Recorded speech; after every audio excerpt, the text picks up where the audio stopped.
Good morning, everybody. So today we're going to run through, risk management for root lodging. Over the last couple of years, this environment seems like we're getting more and more wind events that are starting to, really affect how we produce corn in our area. But to understand, why some fields lodge versus others, we've all had situations where our neighbor's field's standing, ours is, or vice versa. Or even we have two same hybrids in different fields. One field goes down, the other one doesn't. So we start looking into what factors really cause that. So there's 5 main ones we look at, and we'll hit on a high note on each one of these. You can spend hours digging into them. But the first one is the genetics. What is the root size and structure of that plant? What's a phenotype of that plant? Then you start looking at your soil structure there. What is the anchoring ability of that soil? Then you start looking at planting conditions. Do we change the root structure at all when we plant that in the field?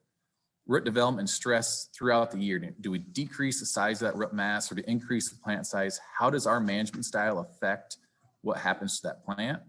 And then finally, corn rootworm pressure and, really any insect pressure. Are we pruning that root or compromising anyway because of those pressures? The first one we'll step in and look at is genetics. So this is a hybrid you're planting. And this is where it's really important to have a trusted advisor, your Pioneer sales rep or whoever you're doing business with. They should know all the details of these products. So with a hybrid, they're likely going to happen 3 things to them. It's either going to root lodge, brittle snap, or willow in a wind event. How high a wind causes that really is determined by how we manage that product, what environment it's in, and the base genetics of that. So it's up to your advisor to kind of balance that art of farming. We want to maximize yield, but yet minimize risk. And the easiest way to do that when you start looking at the genetic piece of it, especially with root lodging, is population correlates to root lodging. So as we increase our population, yes, we'll gain a little bit of yield, but also we increase the agronomic risk that plant is going to go down. Because as you put those plants closer together, we'll actually stretch that plant up higher and create a bigger lever there. So it's always a balance of agronomic risk to yield. And that's where your farmer or where your sales rep comes in. Because here at Pioneer, our goal when we test these products for population, we want to break them. We want to find that line of the most economical return and the safest agronomic risk. So the second piece we go through is soil structure. The first thing we always think about soil structure and root lodging is we go in there with the disc when it's a little too wet, we create a hard pan. And that's where you typically see that bottom left picture of pancake roots. And we've all been through those situations where that field goes flat. What we've seen a lot last year was some excessive tillage going on. So as we continue to break up that soil with multiple passes of tillage, we break that soil structure up. That density starts getting tighter and tighter, and we lose our anchoring ability to there. Especially when we go multiple deep till passes, you can start seeing in fields, the wind comes through. We've all seen them where you look at that cornfield and you can see the tire tracks going through there. That's where the corn's standing.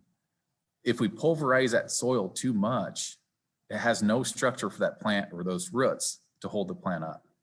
So we need to make sure it's a fine balance between enough tillage, but not too much. And that's kind of when it goes back to your sales rep, product selection does matter too when we're looking at tillage and lodging.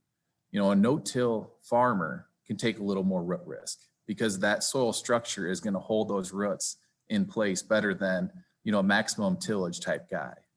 If we're really working that ground, the root is even more important to you. But then it goes back to, again, it's all about that art. We don't want to select purely for roots and give up yield. It's that balance of what fits for your operation and how do we maximize our economic return. Then we start going into planting conditions. This is kind of that third factor where we really have some influence on root lodging. We always preach, early and early planting because we do gain yield the earlier we plant. But again, it goes back to the art. I'm willing to give up a few days of planting date to make sure we have proper conditions.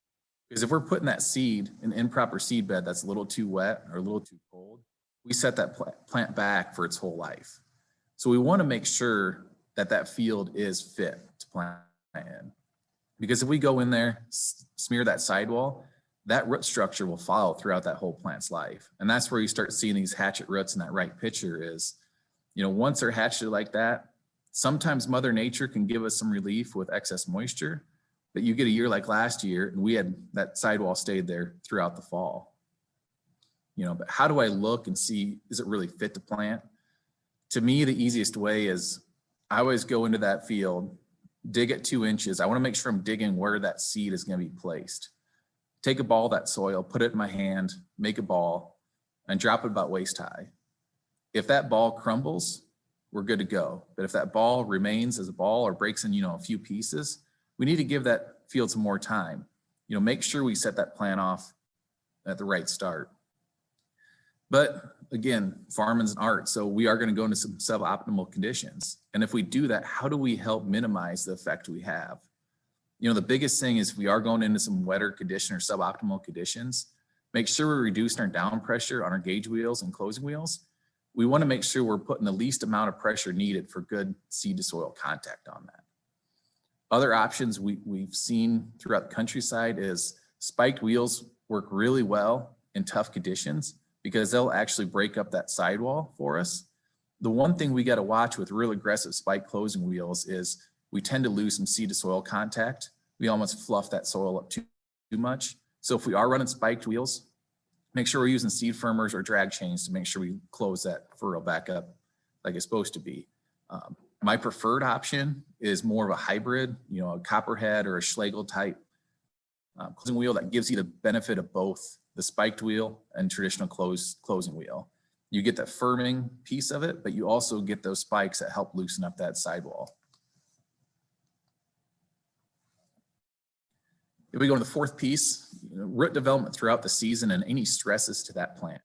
It wouldn't be an agronomic conversation if we didn't talk about fertility, nitrogen levels, pH, your fertility as a whole, that will affect the root size and the size of that plant. So if we're lacking nutrition for that plant to grow, we are going to minimize that root ball, which again increases the chance that it's going to lodge.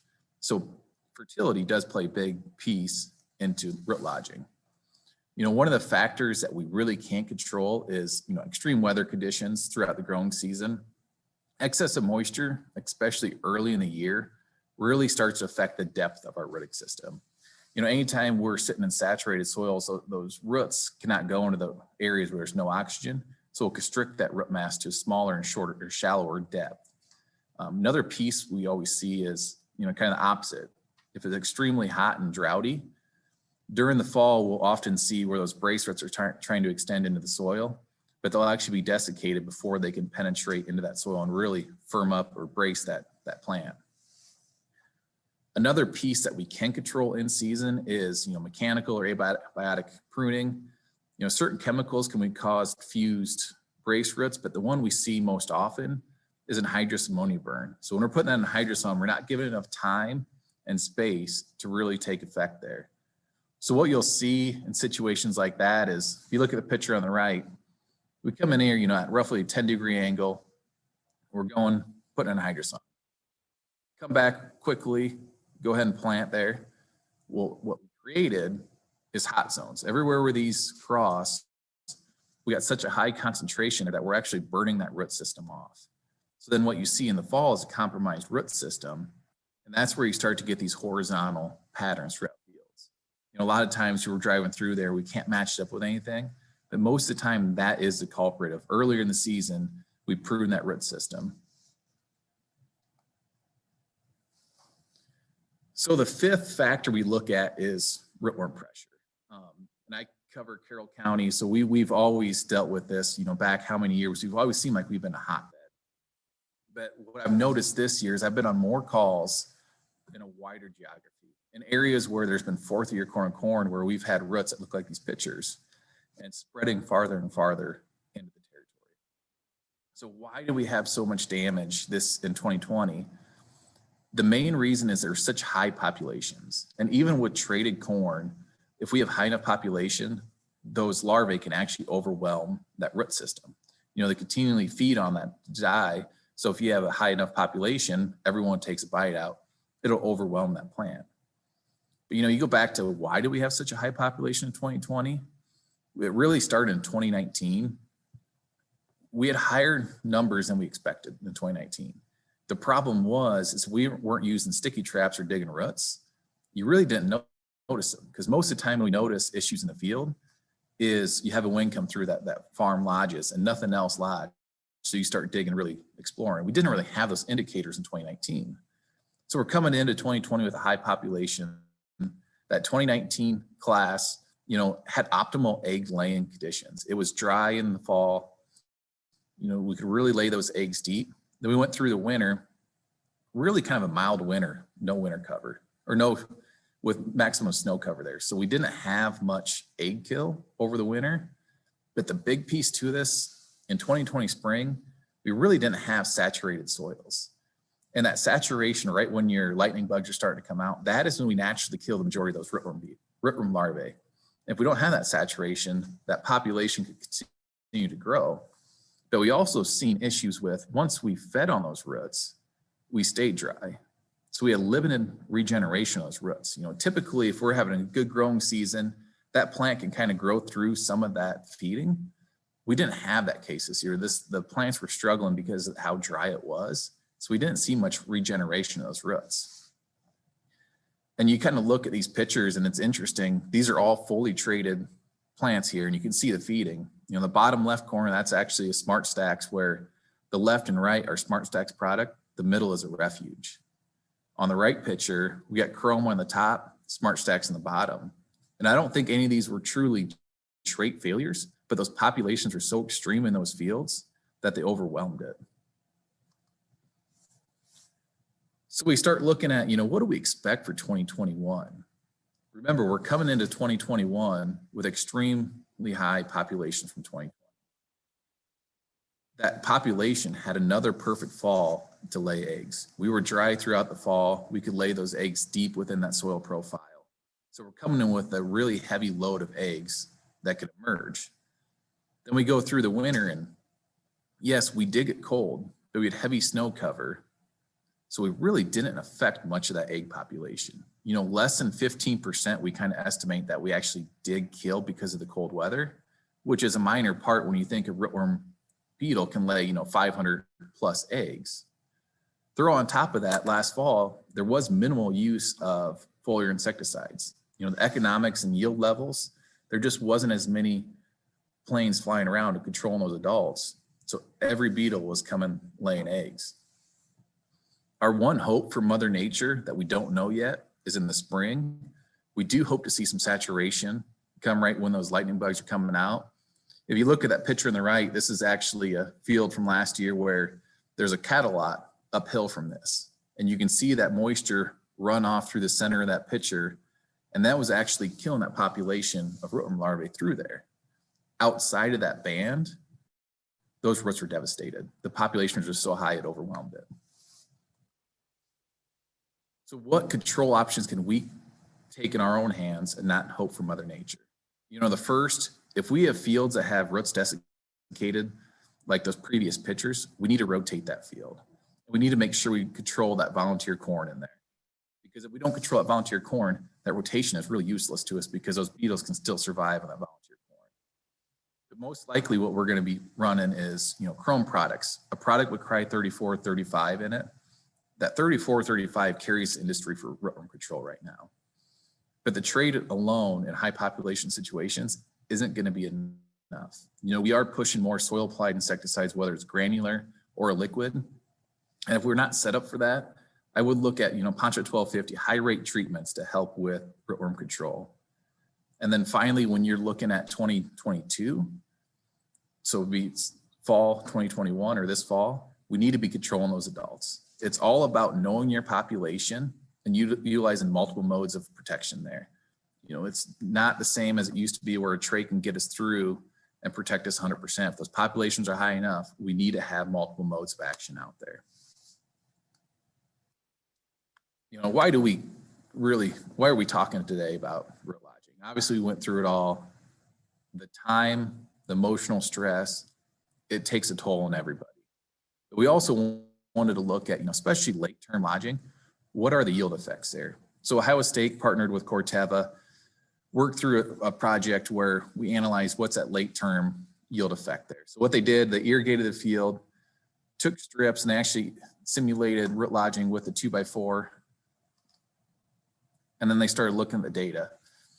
So the big pieces out of here that we found is when you lodge at tassel, we have an 8.5% barren plants in there.